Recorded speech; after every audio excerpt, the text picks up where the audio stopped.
Olá, amigos do Sicredi Serrana! Espero que todos vocês estejam bem. Eu sou a Desirê Brant, sou meteorologista e sócia executiva aqui na Notus, e é com grande alegria que mais uma vez, mais um ano, nós da Notus, ao lado do Sicredi Serrana, iremos apresentar a vocês as expectativas climáticas para a próxima safra de verão. A última safra teve os seus desafios.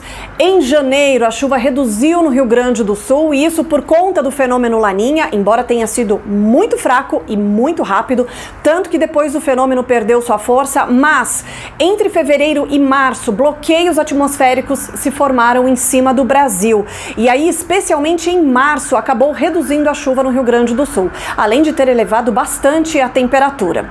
Bom, e agora, o que esperar para a próxima safra de verão? De acordo com o mais recente relatório do NOAA, não temos o Laninha e não temos o El Ninho. A fase vigente é a neutralidade climática, e assim vai permanecer ao longo dos próximos meses e pelo menos até o comecinho de 2026.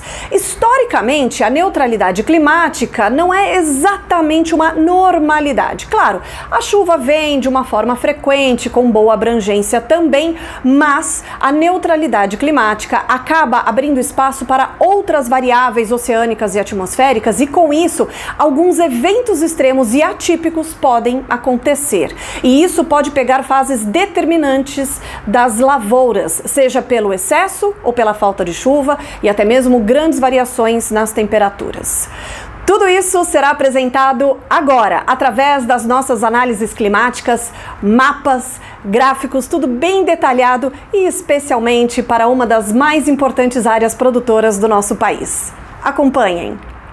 Agora, confiram a previsão climática para todo o Brasil e é claro que com o devido destaque, de forma mais detalhada, para as áreas de Flores da Cunha, Nova Pádua e Nova Roma do Sul. Mas antes da previsão, vamos ver como é que foi o clima durante a última safra de verão, e eu já adianto que a primavera foi bem melhor do que o verão em termos de chuva, e isso especialmente na porção central do Brasil, entre o sudeste, o centro-oeste, até mesmo algumas áreas do Mato Piba, onde a chuva ultrapassou a média histórica, além do Paraná, norte de Santa Catarina e sul do Rio Grande do Sul. Agora, centro e norte do Rio Grande do Sul, nordeste do estado, região serrana do Rio Grande do Sul, a chuva não alcançou a média histórica e isso se agravou durante o verão. E o Laninha, embora tenha sido fraco e rápido, ele trouxe alguns efeitos, sobretudo para o Rio Grande do Sul, onde em janeiro a chuva falhou. Além disso, entre fevereiro e março, tivemos a formação de bloqueios atmosféricos que impediram a chuva não só no centro do país, mas também em grande parte da região sul. Resultado, o Rio Grande do Sul fechou o verão com chuva abaixo da média e uma grande variação na temperatura, com diversas ondas de calor. Mas e agora, o que esperar para a próxima safra de verão? Bom, de acordo com o último relatório do NOAA e as observações do Oceano Pacífico, o que temos agora é neutralidade climática, ou seja, sem El Ninho e sem o Laninha. Lembrando que o Oceano Pacífico é o maior oceano da Terra, portanto, se ele esquenta ou se ele esfria, isso acaba refletindo no comportamento climático de uma forma global. E observando aqui o Oceano Pacífico, na porção equatorial, temos algumas anomalias negativas, mas que são muito fracas, ou seja, não configuram o Laninha. Neste momento, o que temos é neutralidade climática e, de acordo com o último relatório do NOAA, a neutralidade deve permanecer no decorrer dos próximos meses até o comecinho de 2026. Esse gráfico aqui mostra as probabilidades. Em cinza, a neutralidade, azul seria o Laninha e em laranja o El Ninho. E podemos observar que a chance para o El Ninho é a menor entre os cenários possíveis. Talvez no final do ano tenhamos algum resfriamento no Oceano Pacífico, mas que não deve configurar Laninha, apenas pode nos trazer eventualmente algum sintoma de efeitos de Laninha. Por enquanto, o que deve seguir é a neutralidade climática. E a neutralidade, ela não costuma, por exemplo, atrasar o período úmido no centro do país. Porém, a atmosfera fica muito mais vulnerável a outras variações, o que pode resultar em eventos extremos, seja de muita ou pouca chuva e até na própria temperatura.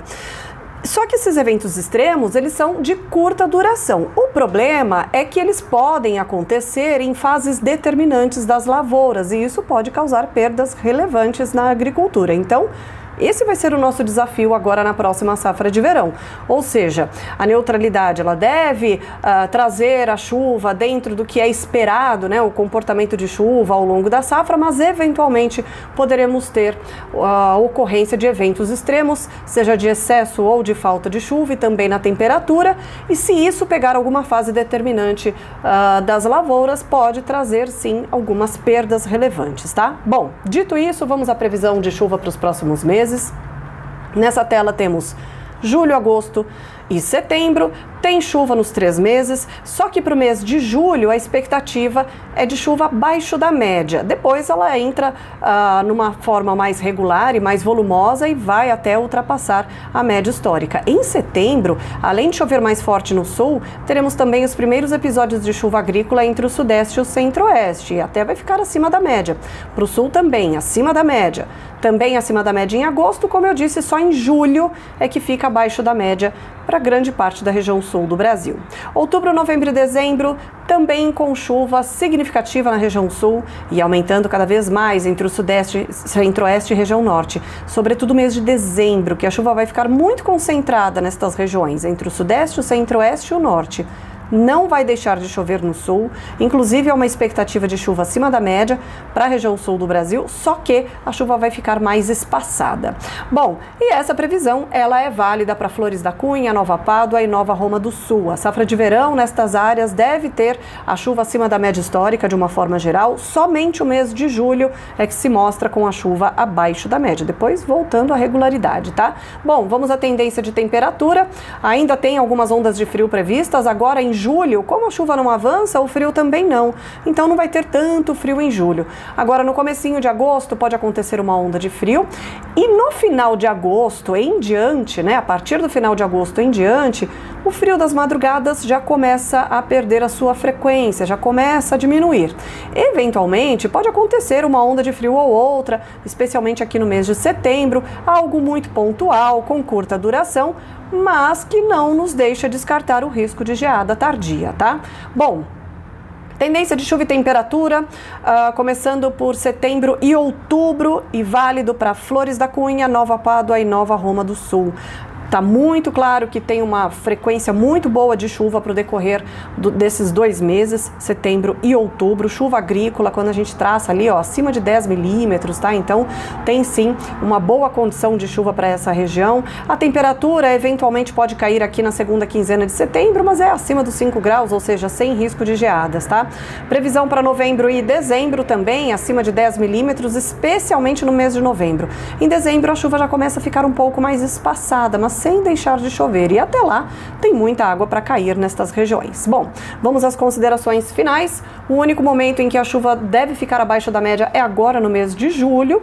O início da safra, de uma forma geral, terá condições de alta umidade presente no solo nas principais áreas produtoras do nosso país e até com excesso de chuva na região sul. Lembrando que só o mês de julho apresenta chuva abaixo da média, os outros meses acima da média. A neutralidade, historicamente, não atrasa o período úmido, a chuva vem de uma forma normal, né, em relação à sua época, mas pode apresentar aí um risco para eventos extremos, seja por excesso ou ausência de chuva ao longo da safra de verão. Em relação à temperatura, as temperaturas seguem mais baixas em relação ao ano passado, mas o frio já começa a perder força a partir do final de agosto.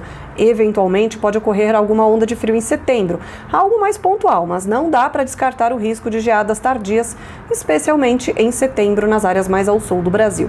E a neutralidade normalmente favorece essa maior variação na temperatura. Espero que tenham gostado e que todas estas informações possam ajudá-los nas melhores tomadas de decisões. Desejo a todos vocês uma excelente safra, um forte abraço e até a próxima!